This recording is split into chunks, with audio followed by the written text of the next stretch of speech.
മോയിൻകുട്ടി വൈദ്യരുടെ കൃതികളെ പറ്റി പറയും, മാപ്പിളപ്പാട്ടുകളെ പറ്റി പറയുമ്പോൾ നമുക്ക് ഏറ്റവും ആദ്യം ഓർമ്മ വരുന്ന ഒരു പേരാണ് അദ്ദേഹത്തിൻ്റെ അല്ലേ, മോയിൻകുട്ടി. ഏത് കാലഘട്ടത്തിൽ ജീവിച്ചിരുന്ന വ്യക്തിയാണ്? അത് 100 വർഷങ്ങൾക്ക് മുമ്പാണ്, കഴിഞ്ഞ നൂറ്റാണ്ടിൽ ഉണ്ടായിരുന്നതാണ്. 1850 അദ്ദേഹത്തിൻ്റെ ജനനം. 1892 മരിച്ചും ചെയ്തു, 90 മരിച്ചും ചെയ്തു. 40 വയസ്സ്, 40ാമത്തെ വയസ്സിൽ മരിച്ചിരിക്കും. അദ്ദേഹത്തിന് വിവിധ ഭാഷകൾ അറിയുമായിരുന്നു, സംസ്കൃതം അറിയുമായിരുന്നു, സംസ്കൃത പണ്ഡിതനായിരുന്നു. മറ്റ് സാഹിത്യങ്ങൾ, ഭാഷാകാവ്യങ്ങളുമായിട്ട് അദ്ദേഹത്തിന് നല്ല ബന്ധമുണ്ടായിരുന്നു. ഇപ്പോൾ ചെറുശ്ശേരിൻ്റെ കൃഷ്ണഗാഥ, കുഞ്ചനമ്പ്യാരുടെ ഓട്ടംതുള്ളൽ തുടങ്ങിയ കൃതികൾ അദ്ദേഹത്തിന് ഹൃദിസ്ഥമായിരുന്നു. ആ കാവ്യങ്ങളെല്ലാം മോയിൻകുട്ടി വൈദ്യരിൽ സ്വാധീനം ചെലുത്തിയിട്ടുണ്ട് എന്നുള്ളത് നമുക്ക് മനസ്സിലാക്കാൻ കഴിയും.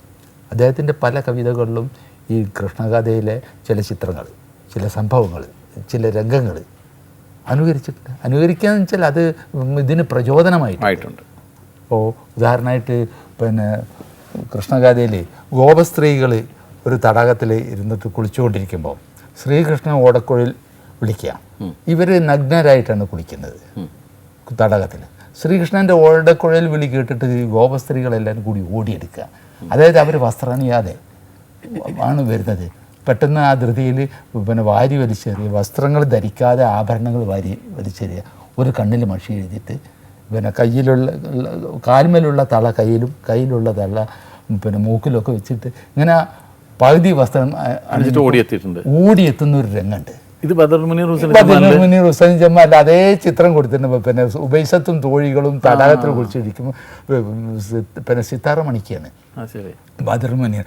അത് കണ്ടിട്ട് പെണ്ണുങ്ങളെല്ലാവരും കൂടി ഓടി കളിക്ക് പകുതി വസ്ത്രം അണിഞ്ഞിട്ട് ഒരു മിഴിയിൽ മഷിയിട്ടോരും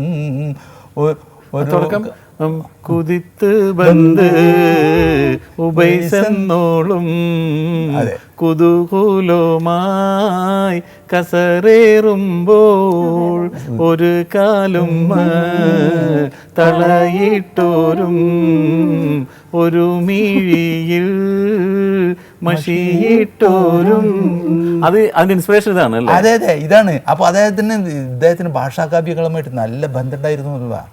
ഇതേ ചിത്രത്തെ സംഭവം തന്നെ, പക്ഷെ അത് മോയിൻകുട്ടി വൈദ്യരുടേതായ ഭാഷയിലും ആ ഇതിലും കവിതയിലും വന്നപ്പോൾ അതിൻ്റെ ഒരു ചന്തം വേറെ തന്നെ. അത് എന്ത് ലാംഗ്വേജാണ്? കുതിത്ത് ബന്ദ് ഉബൈസെന്നോളും കുതിച്ചു വന്നു തന്നെ.